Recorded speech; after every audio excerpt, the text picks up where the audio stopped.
Welcome to the study Bangla. আজকে আমরা করব কোষে দেখি 14-11টা কি আছে। বছরের শুরুতে শ্রীকান্ত ও সৈফুদ্দিন 2,40,000 টাকা ও 3 লক্ষ টাকা নিয়ে একটি মিনিবাস ক্রয় করে চালাতে থাকে। 4 মাস পর তাদের বন্ধু পিটার 81,000 টাকা নিয়ে তাদের সঙ্গে যোগ দিলে শ্রীকান্ত ও সৈফুদ্দিন তাদের মূলধনের অনুপাতে সেই টাকা তুলে নেন। বছরের শেষে 29,150 টাকা লাভ হলে লাভ্যাংশ থেকে কে কত টাকা পাবেন হিসাব করে লিখি। তাহলে 11টা কি না, তো শ্রীকান্ত ও সৈফুদ্দিনের মূলধনের অনুপাত কী হবে? তাহলে শ্রীকান্ত ও সৈফুদ্দিনের কি না, তো মূলধনের অনুপাত, মূলধনের অনুপাত কত হবে না, তো একজনের হচ্ছে 2,40,000 আর একজনের কত না, তো 3 লক্ষ টাকা। তাহলে এটা থেকে হবে 4:5। তাহলে তাদের মূলধনের অনুপাত হচ্ছে 4:5। তাহলে তাদের মোট অনুপাত কত? মোট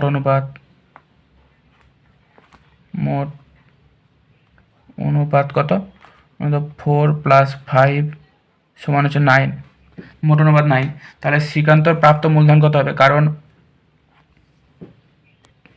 পিটার যেই টাকাটা দিয়েছে সেটা শ্রীকান্ত ও সৈফুদ্দিন তাদের মূলধনের অনুপাত হিসেবে তুলে নিয়েছে। তাহলে শ্রীকান্তর প্রাপ্ত মূলধন কত হবে? তাহলে শ্রীকান্তর প্রাপ্ত মূলধন কত হবে না, তো মূলধন 4/9 আর পিটার কত দিয়েছে? তো 81,000 টাকা দিয়েছে। তাহলে এটা 9,000 সমান হবে 36,000 টাকা। তাহলে শ্রীকান্ত প্রাপ্ত মূলধন হচ্ছে 36,000 টাকা আর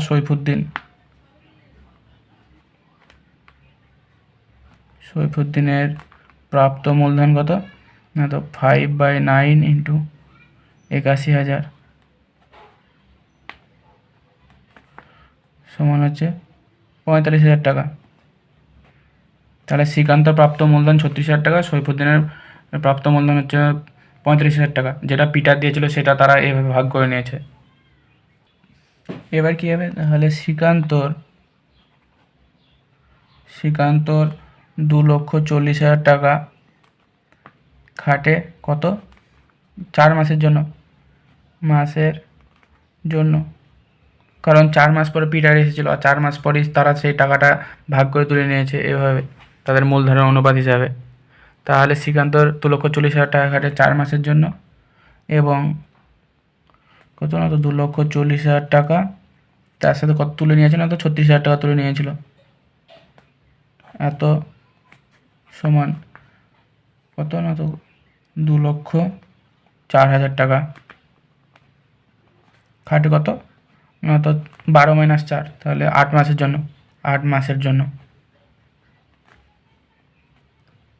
জন্য। তাহলে এটা 2,40,000 টাকা 4 মাসের জন্য খেটেছিল আর 2,04,000 টাকা 8 মাসের জন্য খেটেছে। তাহলে শ্রীকান্তর 1 মাস হিসাবে মূলধনের পরিমাণ কত হবে? তাহলে শ্রীকান্তর 1 মাস হিসেবে মূলধনের পরিমাণ কত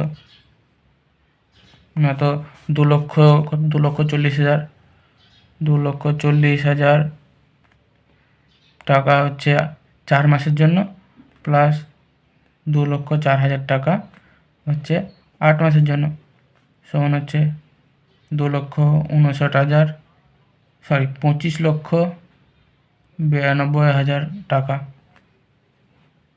এটা হচ্ছে শ্রীকান্তর মূলধনের পরিমাণ। তাহলে সৈফুদ্দিনের মূলধন কত হবে? সৈফুদ্দিনের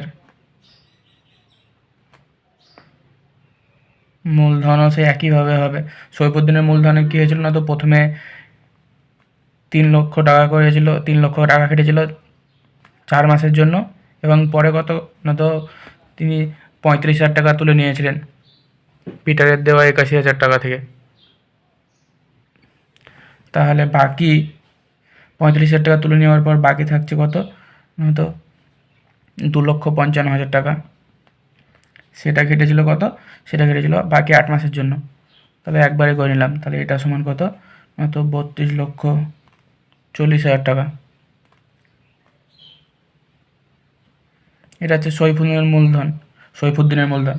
আর পিটারের কত, না তো পিটারের 81,000 টাকা কেটেছে, না তো 8 মাসের জন্য। পিটার 4 মাস পরে দিয়েছে, তাহলে 8 মাসের জন্য কেটেছে। তাহলে পিটারের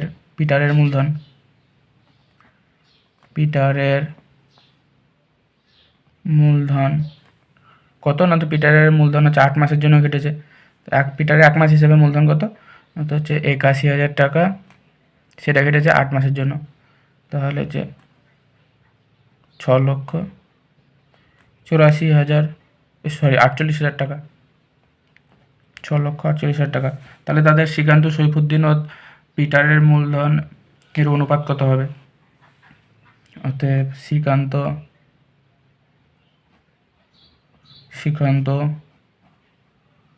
সৈফুদ্দিন ও পিটারের মূলধনের অনুপাত কত হবে? অনুপাত সমান হচ্ছে 25,92,000 ইস্টু হচ্ছে 32,40,000, আর একটা কথা, না তো হচ্ছে 6,48,000।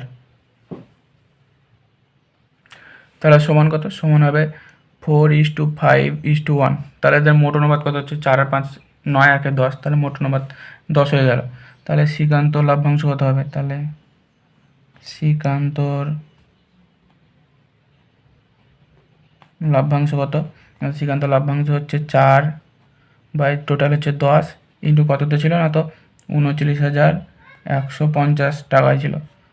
তাহলে এটা সমান কত? এটা সমান হবে 15,660 টাকা।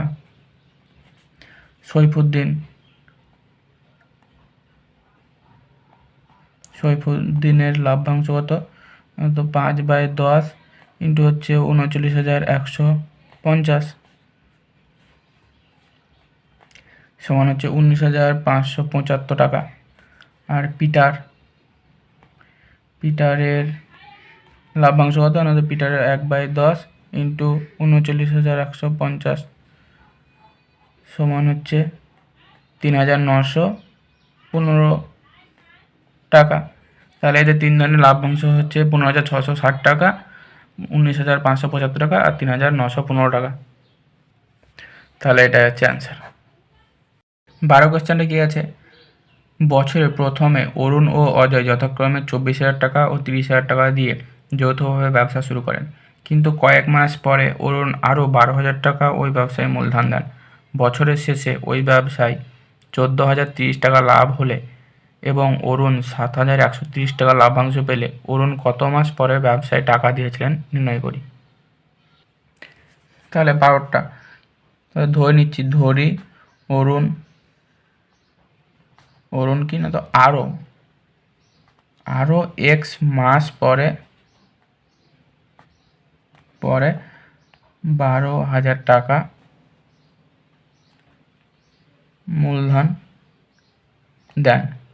তাহলে কী করেছে, না তো এক্স মাস পরে আরও 12,000 টাকা দিয়েছে। তাহলে 24,000 টাকা তাহলে কত মাসের জন্য কেটেছে? তাহলে অরুণের 24,000 টাকা খাটে এক্স মাসের জন্য, এক্স মাসের জন্য অরুণের কত টাকা কেটেছে, না তো 24,000 টাকা কাটছে এক্স মাসের জন্য, এবং এক্স মাস পরে কত দিয়েছে, না তো আরও 12,000 টাকা দিয়েছে। তাহলে 12,000 আর 24,000, তাহলে এবং 36,000 টাকা, 12,000 প্লাস 24,000, 36,000 টাকা খাটে 12 মাইনাস এক্স। তাহলে 12 এক্স মাসের জন্য 24,000 টাকা কেটেছে, তাহলে 36,000 টাকা কেটেছে কত মাসের জন্য, তো 12 মাইনাস এক্স মাসের জন্য।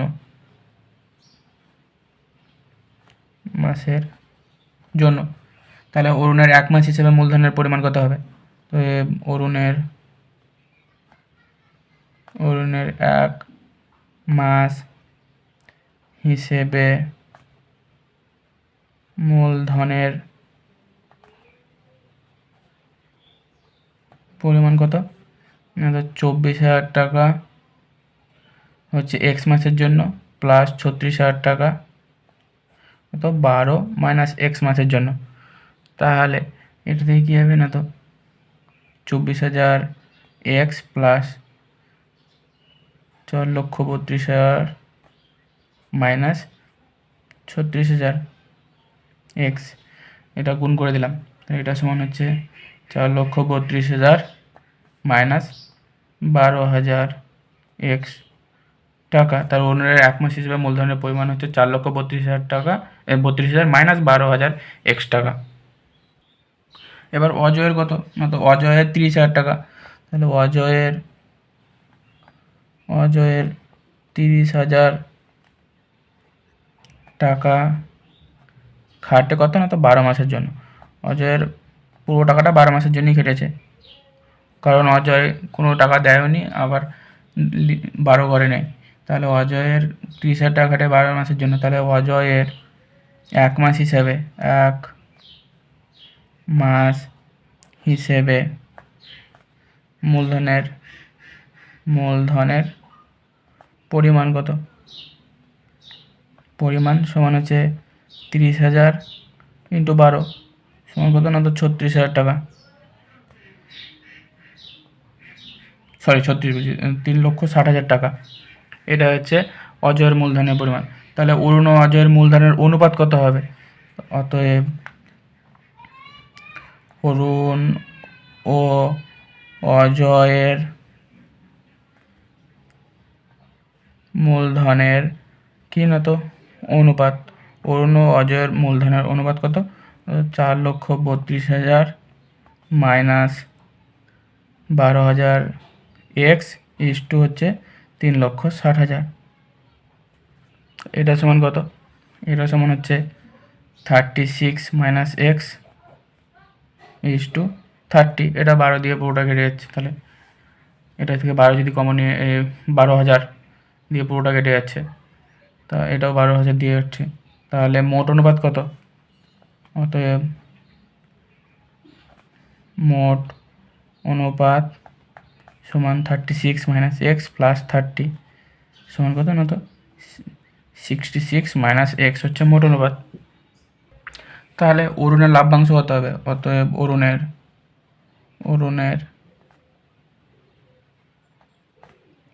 লাভ্যাংশ কত না তো 36 minus x by 66 minus x পুরোটা ইন্টু কত না তো টোটাল কত টাকা লাভ করেছিল? 14,030 টাকা লাভ করেছিল। এবার শর্তে আমরা কী করতে পারি? শর্তে আমরা করতে পারি 36 minus x by 66 minus x into 14,030 টাকা সমান হচ্ছে 7,130। কারণ এটা সমানে বলা আছে অরুণ এত টাকা পেয়েছে। অরুণ কত টাকা পেয়েছে না তো 7,130 টাকা পেয়েছে 14,030 টাকার মধ্যে। তাহলে অরুণের লাভ্যাংশ সমানে হচ্ছে অরুণ যত টাকা পেয়েছে, তাহলে এখান থেকে আমরা মাস পেয়ে যাব। তাহলে এটা সমান হবে 36 minus x by 66 minus x সমান 7130 বাই 1430। এটা এদিকে চলে গেল, বাই হয়ে গেছে। তাহলে এটা সমান কি?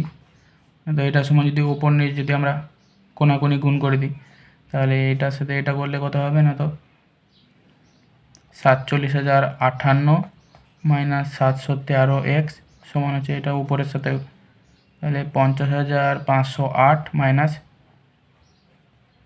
1,403 এক্স। তাহলে এটা সমান কত হবে? তাহলে এটা সমান যদি করা হয় মাইনাস 3,450 সমান মাইনাস 690 এক্স। তাহলে এক্সটাকে এদিকে নিয়ে গেলাম আর এটাকে এদিকে নিয়ে চলে এলাম, তাহলে এটা সমান কত হবে? মাইনাস মাইনাস কেটে যাচ্ছে, তাহলে এক্স সমান কত? 3,450 বাই 690। তাহলে এটা কেটে যাচ্ছে, এটা 5 দিয়ে যাবে। তাহলে অতএব এক্স সমান হচ্ছে 5। তাহলে অ্যান্সার কী হচ্ছে না তো 5। তাহলে 5 মাস পরে 12,000 টাকা দিয়েছিল অরুণ। 13 কোশ্চেনটা কী আছে? কুমারটুলির 3 জন মৃৎশিল্পী একটি সমবায় ব্যাংক থেকে যৌথভাবে 10 লক্ষ টাকা ধার করে মৃৎশিল্পের একটা কারখানা স্থাপন করেন। তারা এই চুক্তি করেন যে প্রতি বছর ব্যাংকের কিস্তি 28,100 টাকা দেওয়ার পর বাকি লাভের অর্ধেক কাজের দিনের অনুপাতে এবং বাকি অর্ধেক সমান ভাগে ভাগ করে নেবে। গত বছর তারা যথাক্রমে 300 দিন, 275 দিন ও 350 দিন কাজ করেছেন এবং মোট লাভ হয়েছে 1,39,100 টাকা। কে কত টাকা পেয়েছিলেন হিসাব করে লিখি। তাহলে 13টা কী হবে? তাহলে ব্যাংকে কিস্তি দেওয়ার পর অবশিষ্ট লাভ কত রাখছে এটা আগে হিসাব করব। তাহলে ব্যাংকে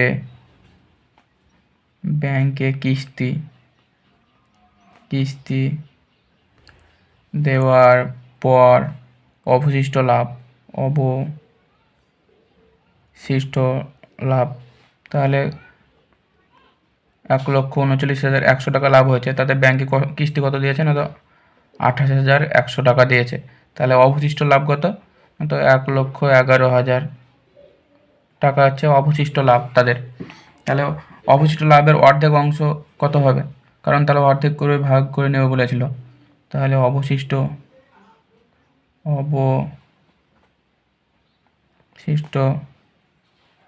লাভের অর্ধেক অংশ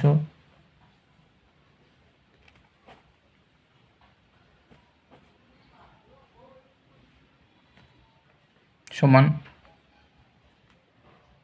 কত? 55,500 টাকা। তার অবশিষ্ট লাভের অর্ধেক অংশ হচ্ছে 55,500 টাকা। তাহলে লাভের অর্ধেক বলেছিল সমান ভাগে ভাগ করে নেবে তারা। তাহলে লাভের অর্ধেক যদি সমান ভাগে ভাগ করে তাহলে কত করে হবে? তাহলে লাভের অর্ধেক সমান ভাগে ভাগ করলে প্রত্যেকে পাবে কত করে পাবে? না তো 55,500 টাকাকে 3 ভাগে ভাগ হবে। তাহলে এটা থেকে কত হবে? না তো 18,500 টাকা করে পাবে তারা যদি সমান ভাগে ভাগ করে। তাহলে 3জন মৃৎশিল্পীর দিনের অনুপাত কত? তারা 300, 275 এবং 350 তাদের দিনের অনুপাত ছিল এটা। তাহলে এটা সমান হচ্ছে 12:11:14। তাহলে দিনের অনুপাত পেয়ে যাচ্ছে এটা। তাহলে মোট অনুপাত কত হবে? মোট অনুপাত সমান 12 + 11 + 14 সমান হচ্ছে 37 হচ্ছে আমরা মোট অনুপাত পাচ্ছি। তাহলে প্রথম মৃৎশিল্পীর লভ্যাংশ কত হবে? প্রথম মৃৎশিল্পীর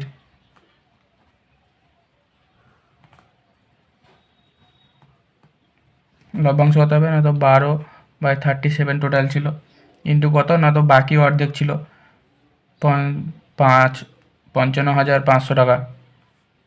তাহলে এটা সমান কত হবে? 37 দিয়ে কাটলে এটা হবে 1500 সমান হবে 18,000 টাকা। তাহলে প্রথম মৃৎশিল্পীর লাভ্যাংশ হচ্ছে 18,000 টাকা। তাহলে দ্বিতীয় মৃৎশিল্পীর লাভ্যাংশ হতে হবে। দ্বিতীয় মৃৎশিল্পীর লাভ্যাংশ হচ্ছে 11/37 ইন্টু 55,500 1,500 সমান হচ্ছে 16,500 টাকা। আর তৃতীয় মৃৎশিল্পীর লাভ্যাংশ কত? তো 14/37 ইন্টু হচ্ছে 55,500 টাকা সমান কত? না তো 21,000 টাকা। তাহলে প্রথম মৃৎশিল্পী, দ্বিতীয় মৃৎশিল্পী এবং তৃতীয় মৃৎশিল্পীর লাভ্যাংশ পেয়ে গেছে এটা। তাহলে এদের মোট লাভ কত হবে? কারণ তারা প্রথমে অর্ধেক টাকা সমান ভাগে ভাগ করে নিয়েছিল। তাহলে প্রথম মৃৎশিল্পীর মোট লাভ কত? 18,500 টাকা করে তারা প্রথমে ভাগ করে নিয়েছিল, অর্ধেক টাকা নিয়ে 18,500 টাকা করে পেয়েছিল। তার সাথে লাভ্যাংশ কত হয়েছে? না তো 18,000 টাকা সমান কত? না তো 36,500 টাকা প্রথম মৃৎশিল্পী। দ্বিতীয় মৃৎশিল্পীর মোট লাভ একই হবে, 18,500 টাকা করে প্রথমে পেয়েছিল, তারপরে এখন পেয়েছে 16,500। সমান টোটাল হয়েছে তাদের 35,000 টাকা। আর তৃতীয় মৃৎশিল্পীর মোট লাভ কত? প্রথমে ছিল 18,500 প্লাস এখন পেয়েছে 21,000 সমান হচ্ছে 39,500 টাকা তাদের মোট। তাহলে তাদের মোট লাভ হচ্ছে 36,500 টাকা, 35,000 টাকা এবং 39,500 টাকা। এটা হচ্ছে অ্যান্সার। 14 কোয়েশ্চেনটা কি আছে? দুই বন্ধু যথাক্রমে 40,000 টাকা ও 50,000 টাকা দিয়ে একটি যৌথ ব্যবসা শুরু করেন। তাদের মধ্যে একটি চুক্তি হয় যে লাভের 50% নিজেদের মধ্যে সমান ভাগে এবং লাভের অবশিষ্ট মূলধনের অনুপাতে ভাগ হবে। প্রথম বন্ধুর লাভ্যাংশের পরিমাণ যদি দ্বিতীয় বন্ধুর লাভ্যাংশ অপেক্ষা 800 টাকা কম হয়, তবে প্রথম বন্ধুর লাভ্যাংশের পরিমাণ হিসাব করে লিখি। তাহলে 14 কোয়েশ্চেনটায় কী আছে না, তো লাভ্যাংশ দেওয়া নেই, তাহলে আমরা ধরে নিচ্ছি। তাহলে ধরি মোট লাভ্যাংশ হচ্ছে এক্স টাকা, এটা আমরা ধরে নিচ্ছি। মোট লাভ্যাংশ কত? তো এক্স টাকা। তাহলে লাভের অর্ধেক কত?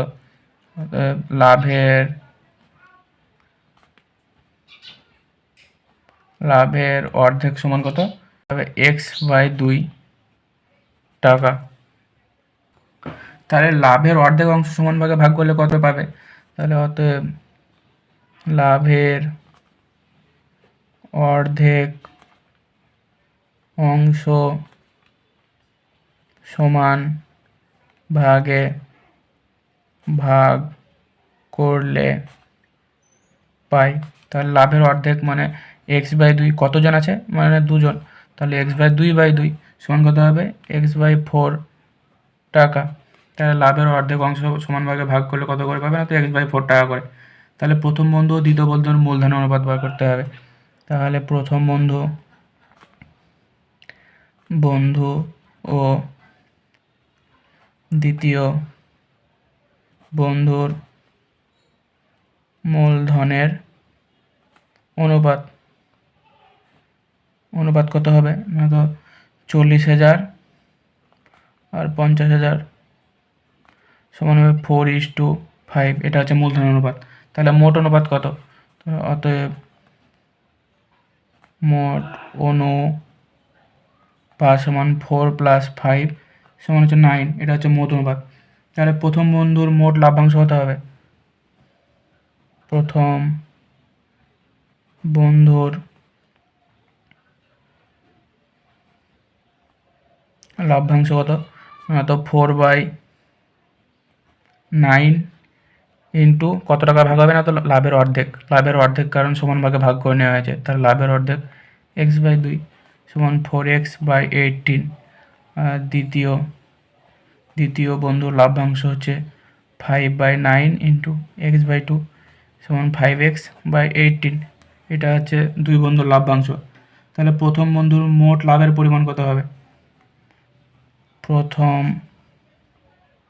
বন্ধুর মোট লাভের পরিমাণ কত হবে না, তো 4x/18 প্লাস প্রথমে কত হয়েছিল না, তো অর্ধেক অংশ ভাগ করে নেওয়ার পর হয়েছিল x/4 সমান হচ্ছে 9। এটা হবে 36। তাহলে এটা হবে 8x প্লাস এটা কত হবে না, তো 9x সমান 17x/36 এটা হবে। তাহলে প্রথম বন্ধুর মোট লাভের পরিমাণ হচ্ছে 17x/36 টাকা। তাহলে এবার আমরা কি করতে পারি? এখানে বলা আছে তো প্রথম বন্ধুর লাভ্যাংশের পরিমাণ যদি দ্বিতীয় বন্ধুর লাভ্যাংশ অপেক্ষা 800 টাকা কম হয়, তাহলে এখানে আমরা শর্তে করতে পারি। শর্ত অনুসারে 5x/18 মানে দ্বিতীয় বন্ধুর লাভ মাইনাস প্রথম বন্ধুর লাভ সমান কত না, তো 800 টাকা, এটাই বলা আছে। তাহলে এটা সমান কী হবে, তো 18x/18 5 - 4 সমান হচ্ছে 800। অতএব x সমান হচ্ছে 14,400। এটা হচ্ছে এক্সের মান পেয়ে গেলাম, এটা গুণ হয়ে গেল, x সমান হচ্ছে 14,400। তাহলে সমান ভাগে ভাগ করেছে, তাহলে কত টাকা হবে? তাহলে সমান ভাগে ভাগ করেছে, সমান ভাগে ভাগ করেছে তাহলে 14,400/2, যেটা সমান ভাগে ভাগ করেছিল প্রথমে এই x/2, এখানে x এর মান বার করে নিচ্ছি। তাহলে 14,400/2 সমান হচ্ছে কত না, তো 7,200 টাকা। এটা হচ্ছে সমান ভাগে ভাগ করার পর হয়েছে। তাহলে প্রথম বন্ধুর লাভ্যাংশ কত? প্রথম বন্ধুর লাভ্যাংশ সমান হচ্ছে 17 × 14,400/36। এটা হবে এটা থেকে, এটার মান 17 × 14,400/36। তাহলে এটা সমান কত? এটা সমান হবে 6,800 টাকা। তো এটা হচ্ছে অ্যান্সার। পনেরো কোশ্চেনটা কী আছে? পূজা, উত্তম ও মেহের যথাক্রমে 5,000 টাকা, 7,000 টাকা ও 10,000 টাকা মূলধন নিয়ে অংশীদারি কারবার এই শর্তে শুরু করে যে কী আছে না, তো কারবার চালানোর মাসিক খরচ 125 টাকা। দ্বিতীয় হচ্ছে হিসাবপত্র রাখার জন্য পূজা ও উত্তম প্রত্যেকে মাসিক 200 টাকা পাবে। বছরের শেষে 6,960 টাকা লাভ হলে তা থেকে কে কত টাকা পাবে হিসাব করে লিখি। তাহলে 15টা কী হবে না, তো তিনজনের মূলধনের অনুপাত বার করবো প্রথমে। তাহলে মূলধনের অনুপাত, তাহলে তাদের তিনজনের মূলধনের অনুপাত কত না, তো 5,000:7,000 আর হচ্ছে 10,000। তাহলে 5:7:10 হচ্ছে মূলধন অনুপাত। তাহলে মোট অনুপাত কত? মোট অনুপাত সমান 5 + 7 + 10 সমান কত না, তো 22 হচ্ছে মোট অনুপাত। তাহলে কারবার চালানোর জন্য মোট খরচ কত? কারবার চালানোর জন্য মোট খরচ কত? তো কারবার চালানোর জন্য মোট খরচ বলা আছে মাসিক 125 টাকা। তাহলে 125 × 12 মাসের জন্য, এটা বছরের জন্য। তাহলে এটা সমান হচ্ছে 1,500 টাকা। 1,500 টাকা হচ্ছে কারবার চালানোর জন্য মোট খরচ। তাহলে হিসেব চালানোর জন্য মোট খরচ কত? হিসেব চালানোর জন্য মোট খরচ কত না, তো 200 টাকা করে। তাহলে 200 × 12 সমান 2,400 টাকা হচ্ছে কত না, তো হিসেব চালানোর জন্য মোট খরচ। তাহলে হিসেব চালাচ্ছে কে না, তো পূজা চালাচ্ছে এবং উত্তম, তাহলে দুজনে চালাচ্ছে। তাহলে হিসেব চালানোর জন্য দুজনের মোট খরচ কত? তো 2,400 এটা পেয়েছে × 2 সমান 4,800 টাকা। টাকা হচ্ছে হিসেব চালানোর জন্য দুজনের। তাহলে মোট লাভ থেকে মাসিক ও হিসাবপত্র রাখার পর কত টাকা থাকছে? তাহলে মোট লাভ ছিল, তাহলে অবশিষ্ট লাভ কত না, তো মোট লাভ ছিল 6,960 টাকা। তা থেকে কারবার চালানোর জন্য যাচ্ছে 1,500 টাকা এবং হিসাব রাখানোর যাচ্ছে 4,800 টাকা। তাহলে পড়ে কত রয়েছে না, তো 660 টাকা বাকি থাকছে অবশিষ্ট লাভ। তাহলে এখান থেকে পূজার লাভ্যাংশ কত হচ্ছে? তাহলে পূজার লাভ্যাংশ কত না, তো 5/22, 5 ছিল, টোটাল হচ্ছে 22 × কত না, তো 660 টাকায়। তাহলে এটা সমান হচ্ছে 30 সমান হচ্ছে 150 টাকা। উত্তমের লাভ্যাংশ কত না, তো 7/22 × 660, এটা 30 সমান 210 টাকা। এটা আর কার আছে? মেহেরের লাভ্যাংশ। তাহলে মেহেরের লাভ্যাংশ কত? 10/22 × 660 সমান 30 হচ্ছে 300 টাকা হচ্ছে মেহেরের লাভ্যাংশ। তাহলে পূজা মোট কত টাকা পেল? অতএব পূজা মোট টাকা পেল কত? 2,400 + 150 সমান 2,550 টাকা। কারণ হিসাব রাখার জন্য প্রথমে পেয়েছিল 2,400 টাকা আর এখন পেলো 150, তাহলে এটি 2,550 টাকা। উত্তম মোট টাকা পেলো কত? 2,400 টাকা। আগেও সেম হিসাব রাখার জন্য পেয়েছিল 2,400 টাকা আর এখন পেয়েছে কত? 210 টাকা পেয়েছে। তাহলে কত না, 2,610 টাকা হচ্ছে উত্তমের। আর মেহেরের কত টাকা না, তো মেহেরের শুধু 300 টাকা, কারণ মেহের শুধু লাভ্যাংশটা পেয়েছে।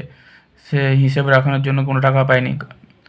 তাহলে পূজার মোট লাভ্যাংশ লাভ টাকা হচ্ছে 2550, উত্তমের হচ্ছে 2610 টাকা, আর মেয়ের হচ্ছে 300 টাকা। তাহলে হচ্ছে এটা হচ্ছে অ্যান্সার।